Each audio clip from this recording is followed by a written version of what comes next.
Halo Tribuners, Anda sedang menyaksikan live update Top 10 bersama saya, Agung Laksono. Selama beberapa menit ke depan, kami akan menyajikan 10 informasi menarik yang tengah menjadi sorotan. Kita jelang live update Top 10 selengkapnya. Kita ke informasi pertama, Tribuners. Panglima TNI Jenderal Andika Perkasa mengaku marah besar terkait kasus pemukulan seorang polwan oleh oknum anggota TNI. Andika menyebut pelaku nantinya akan mendapatkan sanksi tegas atas tindakan yang dilakukan. Respons Jenderal Andika tersebut menjadi sorotan seusai ramainya pemberitaan di media sosial terkait pemukulan seorang polwan oleh oknum TNI. Isu-isu terkait dengan pemukulan pun juga ikut ditanggapinya. Untuk diketahui, peristiwa ini menimpa seorang polwan bernama Bribda Taskia Nabila. Peristiwa pemukulan terjadi berada di Jalan Cilikriwut, kilometer 2, Kota Palangkaraya pada Minggu 5 Desember malam. Kejadian berawal ketika Bribda Taskia sedang melakukan patroli dan mencoba mengamankan adanya keributan. Patroli ini dilakukan untuk menegakkan protokol kesehatan dari pukul 8 hingga 10 malam. Saat itu, ia dan anggota Raimas melihat kerumunan di Jalan Cilikriwut, kilometer 2, tepatnya di depan O2 Cafe dan Sport Bar. Kerumunan itu terlihat saling berkelahi. Kemudian, ia pun mencoba untuk melerainya. Namun ketika melerai, ia malah mendapatkan perlawanan dari orang-orang yang mengaku sebagai anggota Batalion Rider 631 Antang. Akibatnya terjadi keributan dan membuat Bribda Taskia yang masuk dalam rombongan Raimas ikut mendapatkan pukulan. Ia pun dikabarkan mengalami luka di beberapa bagian tubuh dan luka memar di tangan kirinya. Menanggapi hal itu, Korem 102 Tanjung Berkah dan Polda Kalimantan Tengah menggelar pers rilis di Makorem 102 Palangkaraya pada Selasa malam. Kapenrem 102 Tanjung Berkah Mayor Infanteri Mahsun Abadi menyebut kejadian itu akibat dari sebuah kesalahpahaman antara anggota TNI dan Polri di Palangkaraya. Sehingga masalah tersebut harus disikapi dengan baik dan jernih. Ia menambahkan sinergitas TNI dan Polri merupakan hal yang mutlak untuk dirawat, dijaga, dan diperkuat. Sehingga ia menegaskan bahwa oknum anggota yang terlibat harus diproses secara hukum. Tindak sesuai dengan undang-undang, sesuai dengan hukum yang berlaku. Dalam hal ini, Danrem 102 Tanjung sangat mengharamkan adanya kejadian kesalahpahaman antara TNI dan Polri di wilayah Korem 102 Tanjung, sehingga komandan dalam hal ini sangat tegas. Siapapun yang terlibat akan diproses sesuai dengan hukum yang berlaku. Karena hal tersebut merupakan salah satu dari 7 pelanggaran berat yang sudah dicanangkan oleh TNI AD, yang itu tidak boleh dilanggar oleh anggota TNI. Mungkin demikian yang kami sampaikan. Korban meninggal akibat bencana awan panas Gunung Semeru kini terus bertambah. Berdasarkan laporan BPBD Kabupaten Lumajang, hingga Rabu 8 Desember 2021, jumlah korban meninggal dunia mencapai 34 orang. Sedangkan yang masih dalam pencarian ada sekitar 16 orang. Kepala Bidang Rehabilitasi dan Rekonstruksi BPBD Kabupaten Lumajang, Joko Sambang menyebut tambahan korban meninggal itu berasal dari korban luka yang menjalani perawatan. Selain itu, korban luka akibat aliran awan panas itu sebanyak 69 orang. Selain korban jiwa, bencana awan panas Semeru itu juga merusak fasilitas umum dan ternak warga. BPBD mencatat fasilitas umum yang rusak sebanyak 31 unit, termasuk jembatan Geladak Perak.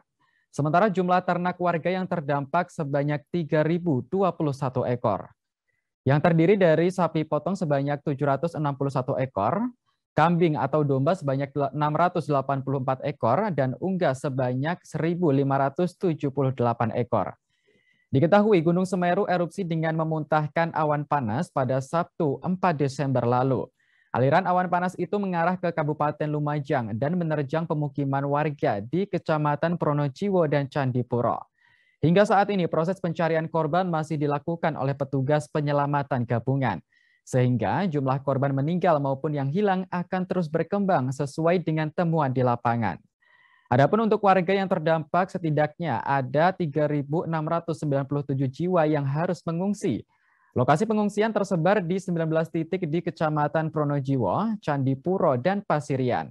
Bantuan dari pemerintah dan donatur pun hingga kini masih terus dibutuhkan oleh para pengungsi. Tercatat Desember kemarin, di mana Satgas sudah dibentuk, kemudian korban baik jiwa, materi dan sebagainya terus mengalami penambahan.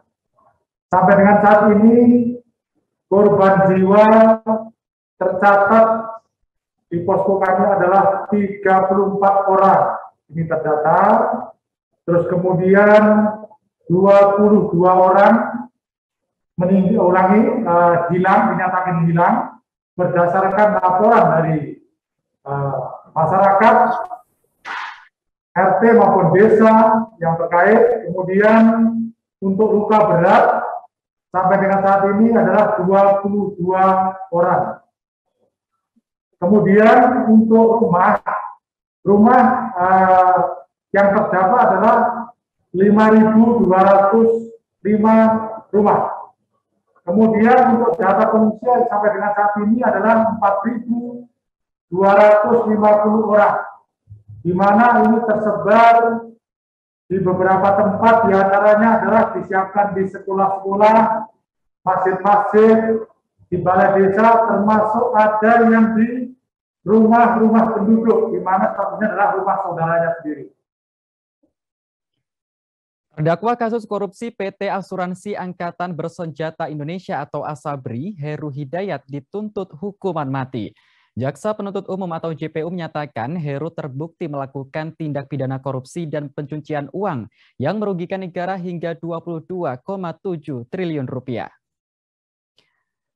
Hal ini disampaikan jaksa saat persidangan di Pengadilan Tindak Pidana Korupsi atau Tipikor Jakarta pada Senin 6 Desember 2021. Jaksa menerangkan tuntutan tersebut dijatuhkan karena Heru telah melakukan korupsi untuk yang kedua kalinya. Sehingga atas perbuatannya itu negara mengalami kerugian yang cukup fantastis. Adapun Heru telah dinyatakan bersalah dan divonis penjara seumur hidup dalam kasus korupsi PT Asuransi Jiwasraya. Atas kasus itu negara dirugikan hingga 16,8 triliun rupiah. Dari alasan itu, jaksa meminta majelis hakim menyatakan Heru Hidayat terbukti bersalah sesuai dakwaan primer. Jaksa dengan tegas menuntut hukuman mati bagi Heru. Selain itu, jaksa juga meminta Heru Hidayat dikenai pidana pengganti senilai 12,6 triliun rupiah. Apabila tidak dibayar dalam jangka waktu 1 bulan setelah putusan pengadilan, maka harta bendanya akan disita dan dilelang. Jaksa juga menegaskan tidak ada hal yang meringankan tuntutan terhadap Heru Hidayat. Dalam perkara ini, Beni Cokro selaku Direktur PT Hansen Internasional juga menjadi terdakwa. Berdasarkan dakwaan, sejak 2012 sampai 2019, PT ASABRI melakukan investasi dalam bentuk pembelian saham atau produk reksadana kepada sejumlah pihak yang terafiliasi dengan Beni Cokro dan Heru Hidayat. Namun pembelian saham itu dilakukan tanpa disertai analisis fundamental dan teknis serta hanya formalitas. Direktur Investasi dan Keuangan dan Kepala Divisi Investasi PT ASABRI disebut melakukan kerjasama dengan Beni Cokro dan Heru Hidayat. Kerjasama tersebut terkait pengelolaan dan penempatan investasi dalam bentuk saham serta produk reksadana. Kini, Badan Pemeriksa Keuangan atau BPK telah mengumumkan kerugian negara dalam kasus korupsi di PT ASABRI mencapai 22,78 triliun rupiah.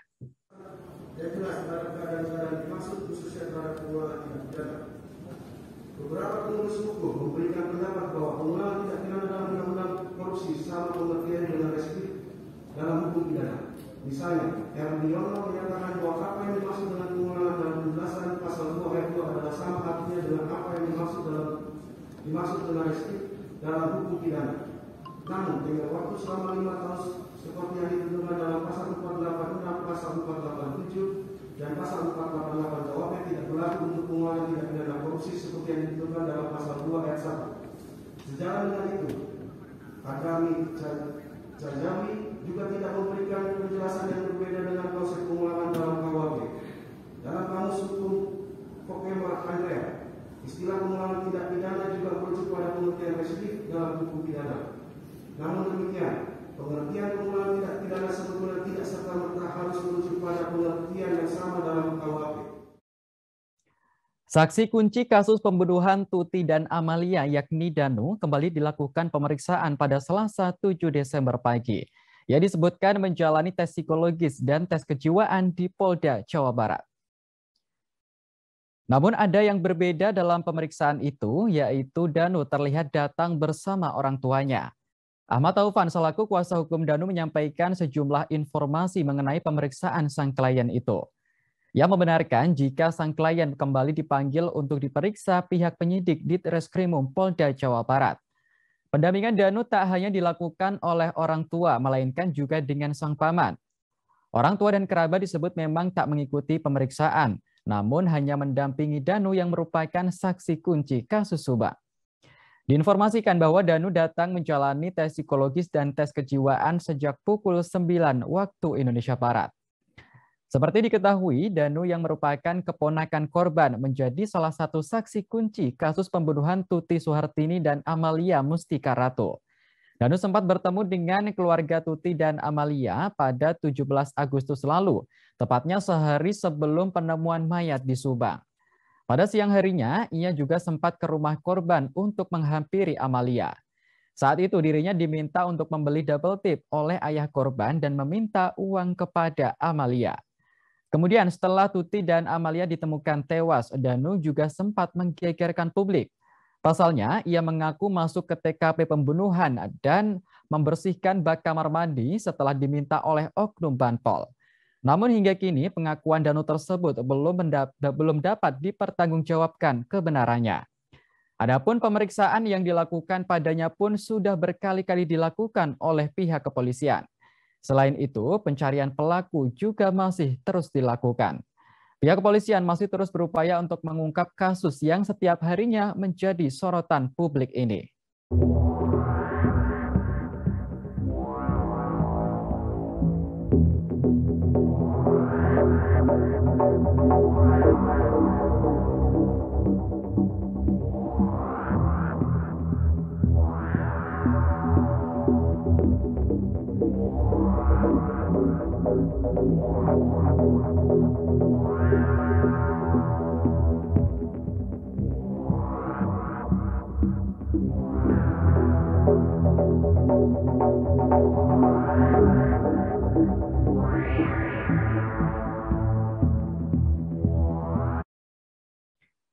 Sejumlah wilayah pesisir di Kota Manado, Sulawesi Utara dilanda gelombang tinggi dan banjirop pada Selasa 7 Desember malam.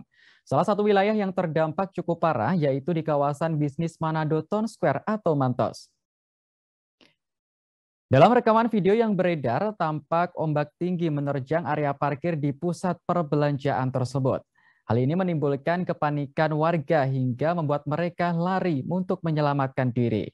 Tingginya ombak laut yang melebihi batas normal mengakibatkan air masuk ke area parkir di area bisnis, utamanya di dekat Manado Town Square. Terlihat sejumlah pengendara mobil juga berusaha menepikan kendaraannya. Kaban BPBD Kota Manado, Peter Eman langsung meninjau kawasan Mantos pada Selasa malam. Peter mengimbau kepada warga, utamanya yang tinggal di pesisir untuk waspada dan mengungsi. Hal ini disebabkan banjirop dan gelombang tinggi diprediksi akan terjadi selama beberapa hari ke depan. Peter juga meminta para nelayan untuk tidak melaut terlebih dahulu. Menurut Peter, angin kencang diperkirakan akan terjadi hingga awal Januari. Sedangkan curah hujan akan terus meningkat hingga mencapai 40%. Angin kencang tersebut memicu timbulnya ombak setinggi 3 meter. Sejauh ini BPBD Manado mencatat ada 21 rumah yang mengalami kerusakan ringan hingga sedang. Puluhan rumah yang rusak itu berada di 3 kecamatan, yaitu di Kecamatan Malalayang, Kecamatan Sario, dan Kecamatan Tuminting. Selain itu, sejumlah perahu nelayan juga dilaporkan rusak lantaran terseret hingga badan jalan. Sebelumnya, ombak tinggi dan banjirop juga terjadi pada awal tahun ini, tepatnya pada 17 Januari 2021. Peristiwa tersebut juga terjadi di tempat yang sama. Dampak buat khususnya mencari di lautan ya, itu memang terganggu. Selama 2 minggu ini terganggu. 1 minggu kurang persiapan karena sudah dikemas dari BMKG bahwa akan terjadi badai di Sulawesi Utara. Kurang antisipasi tanggal 3 sampai tanggal 7. Jadi sebelum selesai semua perahu-perahunya. Dan dampaknya jelas karena orang nggak bisa melaut tadi. Jadi tapi untuk mungkin kerusakan fisik perahu atau apa itu sudah bisa dihindari karena sudah diantisipasi kan Pak. Jadi Pak untuk ini Kak ke depan ini kan berarti sudah 2 pekan tidak melaut. Iya. Jadi ini untuk menghidupi sehari-hari seperti apa Kak? Kan mata pencarian melaut. Memang jadi lemas kantor. Ketika orang melaut suasana jadi begini kan? Iya. Sebenarnya kita mengharap akhirnya bantuan dari pemerintah untuk membantu para nelayan di Taman Air Manado. Kasus penemuan mayat pria yang ditemukan di Selokan kini berhasil diungkap oleh Polres Kendal, Jawa Tengah. Diketahui mayat yang berinisial AM itu dibunuh oleh rekannya MU lantaran terlibat persoalan asmara. Jasad korban AM 21 tahun ditemukan warga di Selokan Jalan Raya Balok, Kecamatan Kota Kendal pada Sabtu 4 Desember dini hari. Saat kejadian, jasad AM ditemukan menelungkup di air selokan. Kasat Reskrim Polres Kendal AKP Daniel Artasasta Tambunan mengatakan pada tubuh korban terdapat luka lebam bekas pukulan. Berdasarkan hasil pemeriksaan ditemukan banyak air comberan di dalam perut korban. Setelah dilakukan penyelidikan, polisi berhasil menangkap pelaku pembunuhan berinisial MU 20 tahun. Dari pengakuan pelaku, korban sempat menaruh rasa cemburu pada AM. Hal ini lantaran pacar korban disebut sempat dekat dengan AM hingga membuat pelaku terbakar api cemburu. Sebelum tewas, AM dan MU sempat bertemu di Gor Baurekso Kendal untuk menyelesaikan permasalahan. Saat pulang, keduanya menaiki sepeda motor masing-masing menuju arah Patabon. Sesampainya di kawasan Balok, pelaku menyebut bahwa korban sempat menendang sepeda motornya. Karena tak terima, pelaku kemudian membalas dengan memukul korban hingga jatuh ke selokan. Pelaku kemudian mencekik leher korban hingga tewas di dalam air. Setelah itu, pelaku meninggalkan mayat korban begitu saja terbenam di dalam comberan. Atas perbuatannya, kini pelaku dijerat pasal tentang pembunuhan dengan ancaman maksimal 15 tahun penjara. Di mana kami, jajaran Polres Kendal, khususnya Satreskrim Polres Kendal, telah kami bentuk tim khusus untuk mengungkap kasus ini. Karena hal ini meresahkan masyarakat, khususnya masyarakat Kabupaten Kendal. Kami alhamdulillah telah berhasil menangkap pelaku pembunuhan yang mayatnya ada di dalam selokan dalam posisi tertelungkup di bawah genangan air. Kami berhasil menangkap 1 kali 24 jam, bahkan kurang dari itu. Untuk korban usia 20 tahun, laki-laki, dan motifnya yaitu asmara dan tujuan. Korban dan pelaku satu pekerjaan, sama-sama bekerja di salah satu pabrik di wilayah Kendal, dan itu kami kenakan pasal 338 dengan ancaman hukuman maksimal 15 tahun penjara. Nasib malang menimpa seorang ibu rumah tangga di Kabupaten Rokan Hulu, Provinsi Riau. Pasalnya, wanita tersebut diperkosa secara bergiliran oleh 4 orang. Tak hanya itu, bayi korban juga turut dianiaya oleh pelaku hingga tewas. Diketahui korban berinisial ZU, 19 tahun, warga Kecamatan Tambusai Utara, Rokan Hulu, Riau. ZU menjadi korban pemerkosaan oleh teman suaminya. Bahkan dirinya mengaku tak hanya sekali mengalami kejadian naas ini. Setiap beraksi, pelaku selalu mengancamnya menggunakan pisau dan pistol. Hal ini yang membuatnya tak bisa melaporkannya ke suami ataupun kepada kepolisian. Mirisnya, aksi bejat ini bahkan dilakukan oleh pelaku di samping anak korban yang masih berusia 2 bulan.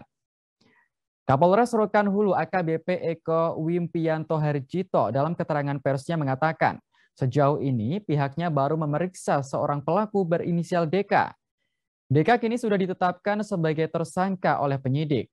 Berkasnya pun sudah dilimpahkan ke Kejaksaan Negeri Rokan Hulu untuk selanjutnya disidangkan. Pihak Kejari Rokan Hulu kemudian meminta polisi untuk melengkapi berkas, termasuk soal adanya perlawanan dan pelaku lainnya. Kasus tersebut kemudian diambil alih Polres Rokan Hulu dari Polsek Tambusai Utara. Korban kemudian membuat laporan terhadap 3 pelaku, yakni AT, ML, dan ZM alias J pada Senin 6 Desember 2021. Dari hasil penyelidikan diketahui bahwa pelaku membanting bayi korban di atas kasur hingga tewas.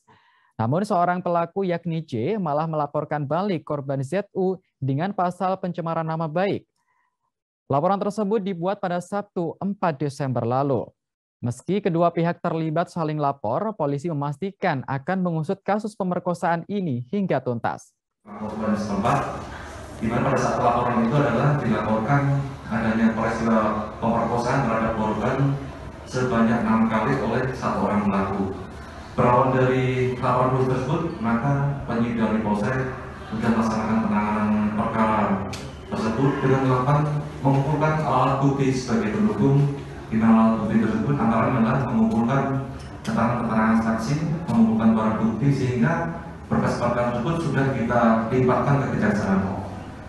Pada saat proses pelimpahan kepada kejaksaan, tentu kita sudah melakukan penangkapan terhadap 1 orang pelaku yang dilaporkan oleh korban sesuai dengan laporan polisinya.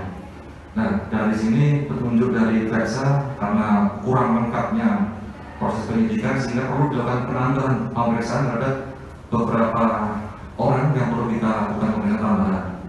Seiring waktu ke sini adanya informasi yang beredar ataupun informasi yang kami terima baik oleh korban ataupun oleh pengacaranya bahwa pelaku ternyata lebih daripada 3. Maka hari kemarin dilaporkan lagi kaitan dengan penambahan pelaku yang melakukan pemerkosaan, di mana di situ ada pelaporan kurang lebih sekitar 3 orang yang dilaporkan oleh korban.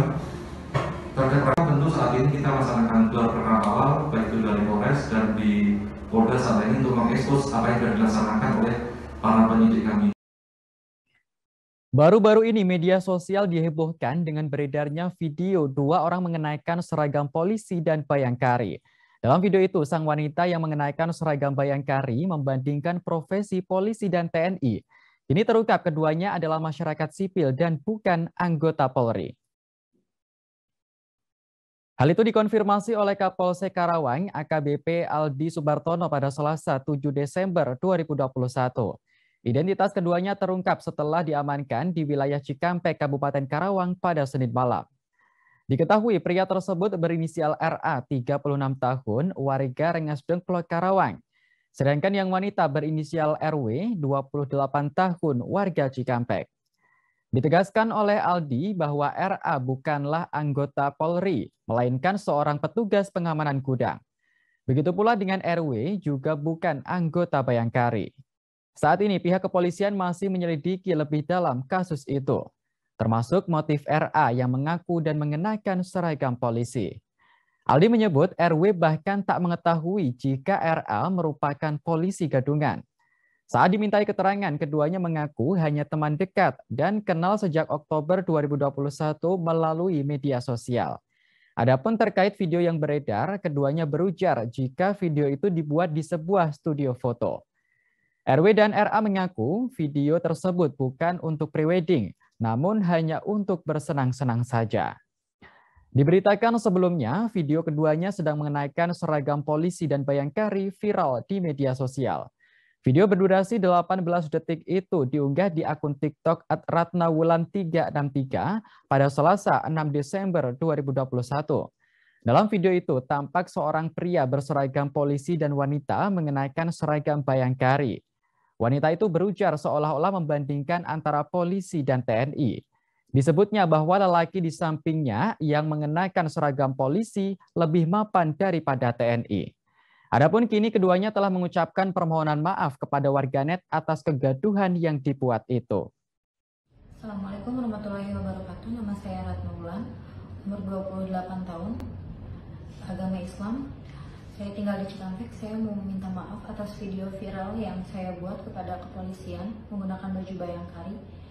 Dikarenakan saya tidak mengetahui bahwa pria yang di sebelah saya ini adalah polisi palsu dan menggunakan seragam yang palsu. Saya minta maaf yang sebesar-besarnya kepada pihak yang dirugikan.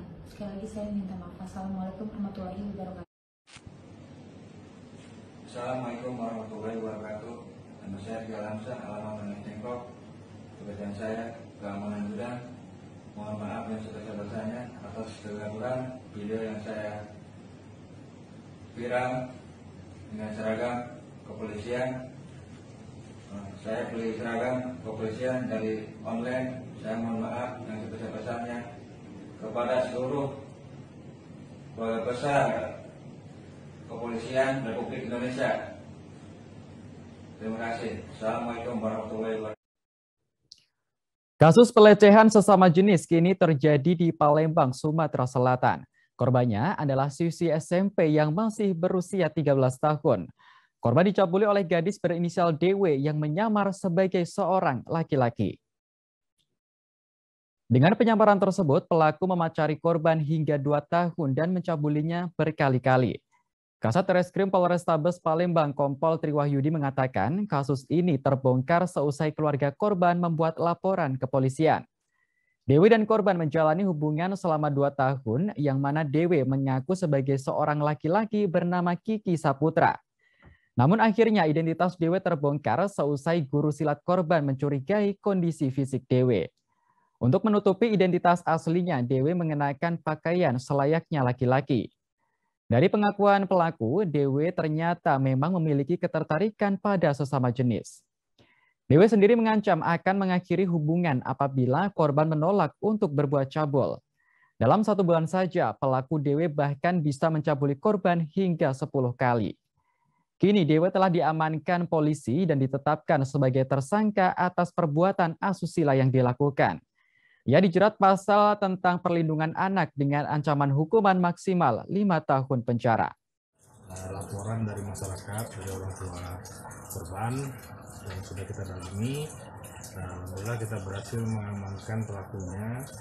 Kita jerat dia dengan pasal 82 ayat 1 dan pasal 76E Undang-Undang RI nomor 35 tahun 2014 tentang perlindungan anak, dan pasal 292 KUHP.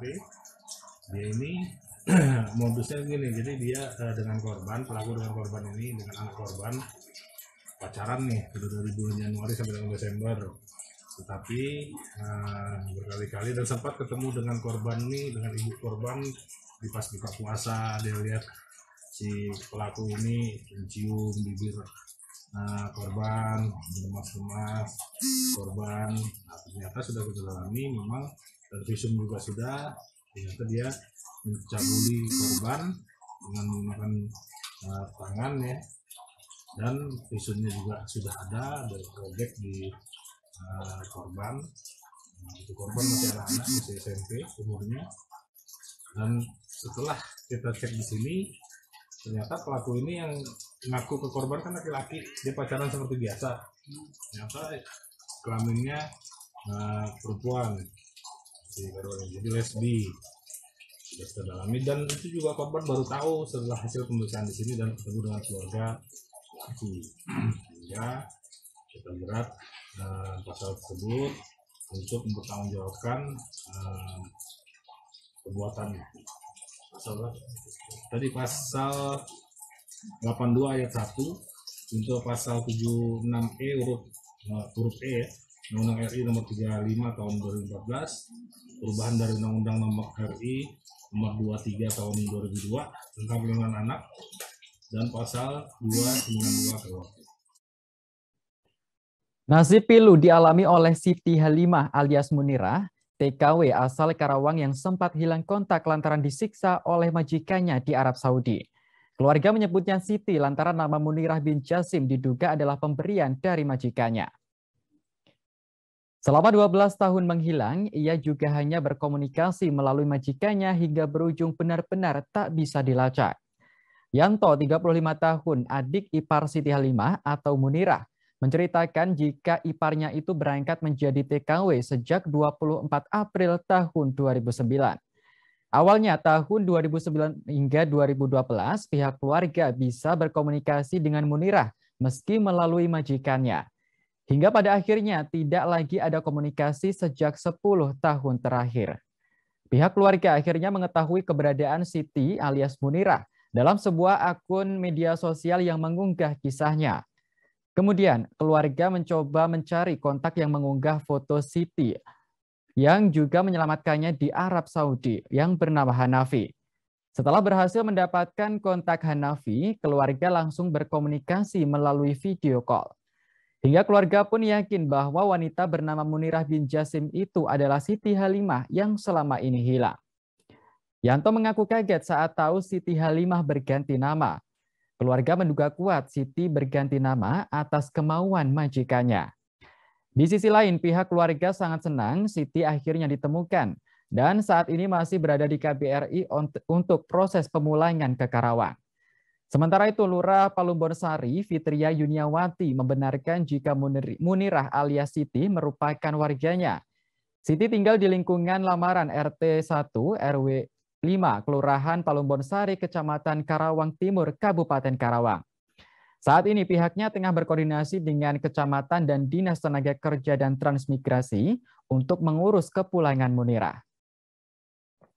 Sebelumnya, Munirah alias Siti Halimah ditemukan WNI bernama Hanafi di jalanan Riyadh, Arab Saudi, dalam kondisi memprihatinkan sedang mencari pertolongan. Saat ditanya, ia mengaku diusir majikannya karena sakit yang diderita. Selama 12 tahun mengadu nasib di tanah Arab, ia juga mengalami penyiksaan. Di antaranya dipaksa tidur di kamar mandi hingga makan nasi basi oleh majikannya.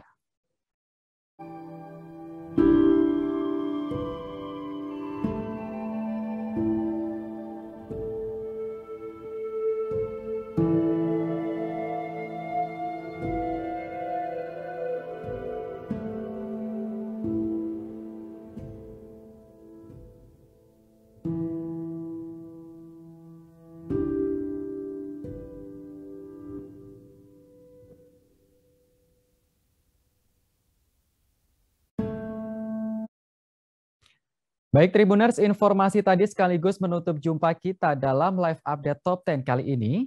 Jangan lupa untuk terus perbarui informasi Anda di kanal YouTube Tribun News. Saya Agung Laksono pamit undur diri. Terima kasih dan sampai jumpa. Jangan lupa like, subscribe, dan share ya.